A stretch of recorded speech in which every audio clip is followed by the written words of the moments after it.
네, 안녕하세요. 네, 안녕하세요. 리마크 학원의 국어 가르치고 있는 이동길입니다. 오늘은 많은 학부모님들이 고민하시는 새학기 적응과 성적 관리에 대해서 한번 이야기해 보려고 합니다. 사실 이 시기가 되면 학부모님들도 긴장할 거고 학생들도 사실은 긴장을 많이 하는 그런 때잖아요. 아이가 새로운 학년에 잘 적응하고 있는지, 또 성적은 괜찮을지 여러 가지 걱정이 참 많으시리라고 생각합니다. 그래서 제가 최근에 어떤 이제 사연을 받았는데요. 그 사연을 좀 같이 나누면서 이야기를 좀 해보도록 하겠습니다. 일단은 중학교 3학년 아들을 둔 학부모입니다. 작년까진 그래도 사춘기가 오지 않은 것 같아서 학교 생활을 잘 했는데, 이번 주에는 학교에서 일이 많았음에도 불구하고 집에 와서도 별로 이야기를 하는 게 없네요. 학교에서는 뭐 했는지 물어보면 뭐 그냥 그랬어 하고 대답하는 경우고, 공부 측면으로 봤을 땐 수학이랑 국어가 어렵다고 하는데 공부를 스스로 하려는 의지가 별로 없어 보여서 고민이라고 하시네요. 스마트폰 보는 시간 때문에 학생과 자꾸 다툼이 있고 숙제도 미루는 경우가 많아져서 좀 어렵다고 하십니다. 또 뭐 아이가 학원을 좀 더 보내야 될 것 같은데 아이가 학원을 별로 좋아하지 않아서 이게 맞는 방법인지 잘 모르겠다고 말씀하셨어요.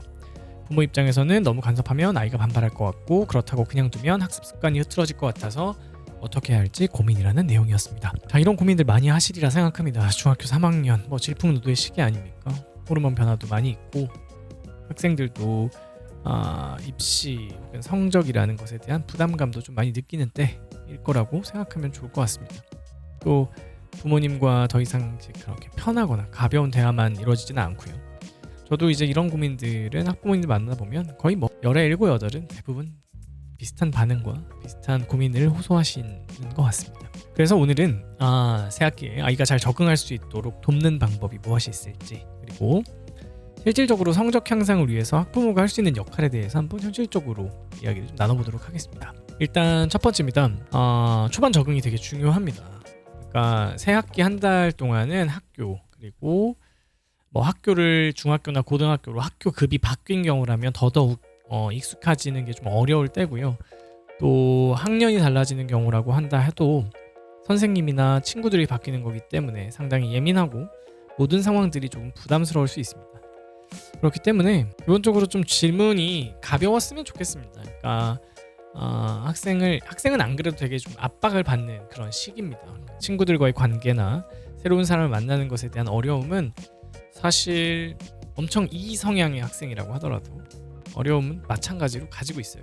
그러니까 조금 가볍게 한다면 뭘 배웠냐 뭐 이런 것들의 질문보다는 그냥 가볍게 어떤 일이 있었는지, 또 그냥 뭐 숙제를 다 했는지 뭐 이런 것들에 대한 학습적 압박보다는 재밌는 일이 있었다면, 혹은 학생 입장에서 너무 고민하지 않고도 대답할 수 있는 일이 있다면, 오늘은 뭐 새롭게 대화를 나눠본 친구가 있는지, 뭐 있다고 하든 없다고 하든 뭐 그럴 건데, 사실 좀 질문 중은 확산형 질문을 만들어주면 좋긴 합니다. 그러니까 단순히 네 아니오로 끝나는 질문보다 학생과 대화를 조금 더 이어가고 싶다면 대화에 꼬리를 물 수 있을 만한 그런 소재를 얹어주면 더욱 좋으리라 생각합니다. 그래서 자연스럽게 학교의 이야기를 좀 꺼낼 수 있을 만한 그런 소재가 사실 되게 많아요. 학기 초에는 그래서 반장이 뭐 새로 뽑힌 것도 있고 선생님이 과목별로 새롭게 들어오시기도 하고, 그러니까 그런 이야기들을 가지고 한번 좀 이야기를 해보시면 좋겠습니다. 두 번째는요, 성적보다는 공부 습관을 잡아주는 게 핵심인 학년이라고 생각합니다. 물론 중학교 2학년의 사연이었다면 더더욱 좋았으리라고 생각합니다. 중학교가 사실은 중학교 2학년 때부터 학습 난이도가 많이 높아지는 경우가 있습니다. 중학교 3학년은 이미 높아진 학습에서 조금 더 상향되는 시점이라고 생각하시면 될 것 같고요. 근데 이때는 성적 자체도 중요한데 어떤 공부 습관을 형성하고 만들었느냐가 더 중요하다고 저는 생각합니다. 그렇기 때문에 이 습관을 어떻게 하면 잡을 수 있을까 생각해 보면 대부분의 학생들은 막연합니다. 그러니까 막연한 그 부분을 좀 더 심플하고 단순하게 해주는 것이 중요한데, 그러려면 일단은 작은 목표부터 시작하는 게 되게 중요한 것 같아요. 그래서 예를 들면 어떤 학교에서 뭐 국사 시간이든 뭐 한국사 시간이든 뭐 그냥 사회 시간이든 보통 이제 줄글로 이루어져 있지 않습니까?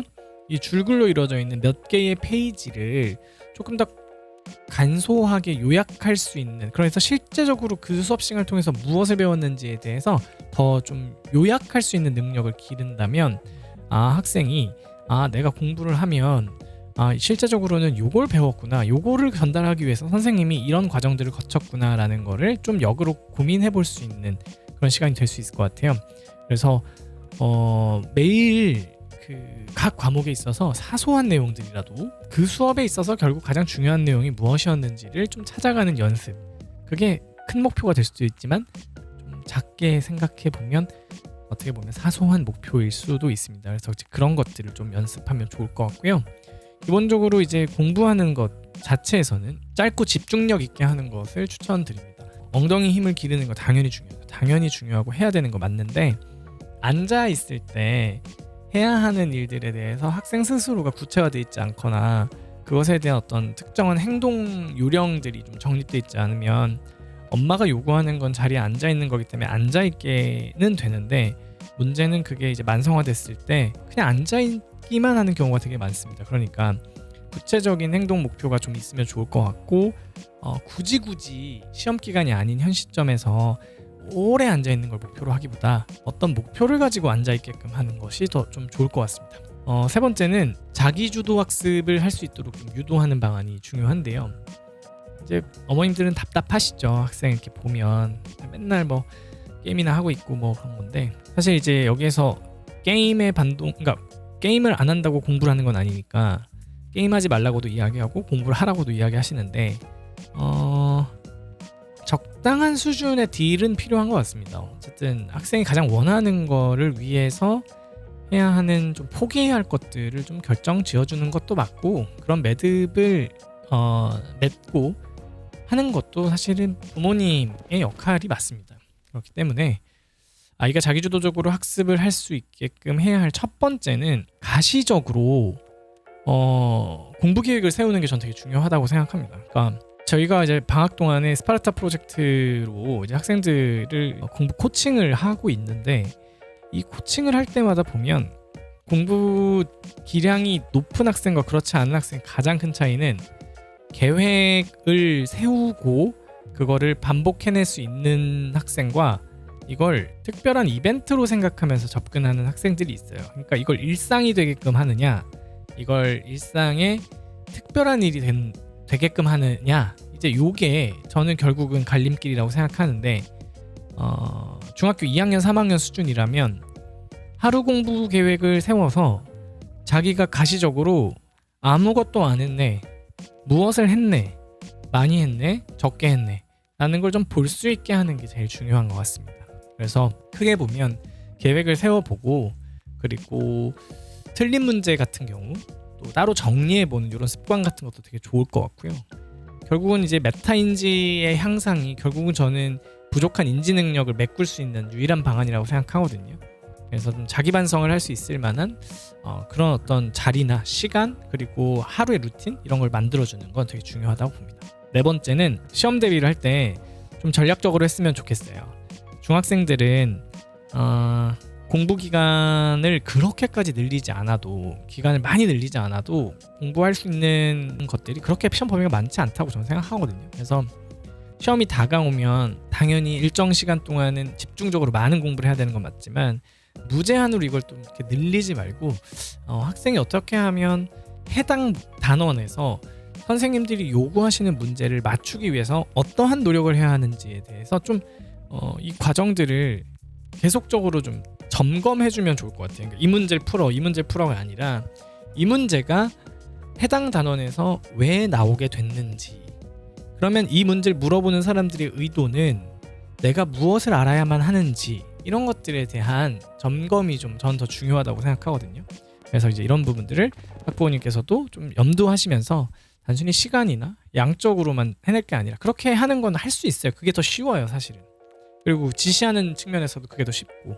근데 학생이 조금 더 자기주도적인 학생으로 성장하기를 원하신다면 신경 써야 될 부분은 좀 명확하지 않나, 저는 그렇게 생각합니다. 이제 마지막인데요, 부모의 역할에 대해서 좀 고민하시면 좋겠습니다.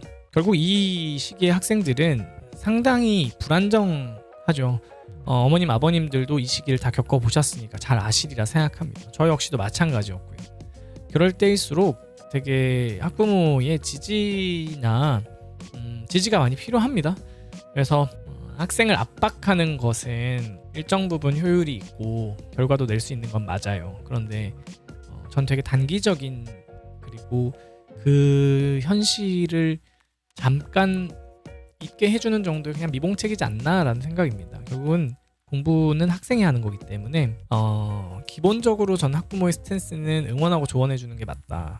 그리고 부모님이 하고 싶은 얘기는 그냥 안 해야 되는 게 맞다고 저는 생각하거든요. 그러니까 그런 얘기를 이 청소년기가 되면 듣고 싶은 사람한테만 들어도 될까 말까 한 일이라, 그런 것들은 뭐 학원을 이렇게 보내신다거나 학교 선생님과의 관계 이런 것들을 좀 보셨을 때 되게 우리 아이와 잘 맞는 사람이 있다라고 한다면, 잘 맞는 성인이 있다고 한다면 그런 부분에 대해서 조금 요청을 하셔서 학생이 조금 더 좋은 방향으로 변화를 이끌어 갈 수 있도록 그렇게 좀 생각해, 이렇게 방안을 사실, 그러니까 쿠션을 중간에 하나 끼우고 그렇게 원하는 목적지로 공을 보낸다라고 생각하면 좋을 것 같아요. 그러니까 모든 것들을 학부모가 학생이 싫어하는 모든 내용들까지 전부 관리하고 압박하게 됐을 때는 대부분 결과가 좋지 않기 때문에 그런 적정한 수준의 학생에게 호감을 살 수 있는 사람을 끼우는 것도 저는 되게 좋은 방안이라고 생각합니다.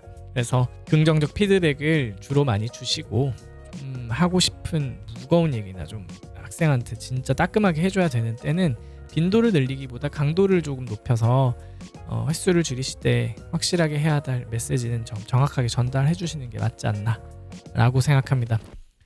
오늘 딱 요 내용들 정리하면, 어쨌든 새학기 초반 적응 중요하다, 성적보다는 공부 습관이 핵심이다, 그리고 자기주도 학습할 수 있는 환경 만들어 주시고 시험 대비는 전략적으로 하라, 마지막 부모는 긍정적 피드백을 전달하는 코치로, 그리고 정말 하고 싶은 기술적이고 핵심적 내용들은 주변에 좀 도움을 구할 수 있으면 구해라. 이렇게 이번 새학기 적응을 잘 하는 학생들과, 그리고 그 부분에서 좀 고민을 더는 학부모님들 되시기를 멀리서 응원하겠습니다. 이런 뭐 다양한 뭐 사연 같은 것들 보내주시면 또 제가 잘 정리해서 또 이렇게 도움이 될 수 있는 답변 드리도록 하겠습니다. 감사합니다. 리마크 영어국어학원에서 국어 가르치고 있는 이동길이었습니다. 안녕히 계세요.